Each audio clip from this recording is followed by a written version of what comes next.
Friends, अब हमें अपने अकाउंट में जाना होगा। जो आपका अकाउंट है उस पर दबाइए, प्लस दबाइए, फिर ये सर्च करेगा, चेकिंग करेगा, और फिर और क्रिएट न्यू अकाउंट पे दबाइए और अपना नाम लिखिए उस पर।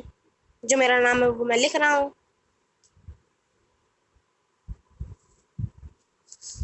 अपना बर्थ एंड जेंडर टाइप कीजिए इसमें।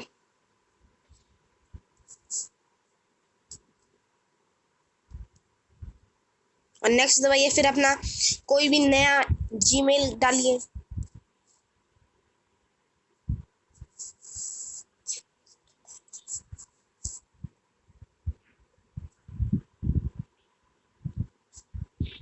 कोई नंबर भी डालना होगा आपको, अपना नंबर, और फिर आपको पासवर्ड डालना होगा। मैं आपको पासवर्ड नहीं दिखा सकता क्योंकि कुछ लोग पासवर्ड का गलत यूज़ भी कर सकते हैं, इसलिए। और मैं कह रहा हूँ सब लोग नहीं, कुछ लोग कर सकते हैं।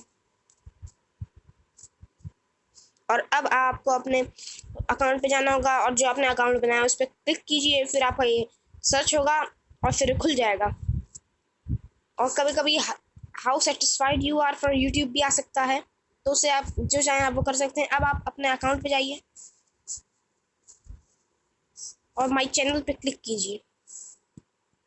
अब आपको कोई भी नाम रख सकते हैं, पर मैं यही रखूँगा। और क्रिएट चैनल पे दबा दीजिए। बस आपका चैनल क्रिएट हो चुका है। उस ऊपर वाले आइकन को दबाएंगे तो आप कोई भी वीडियो अपलोड कर सकते हैं।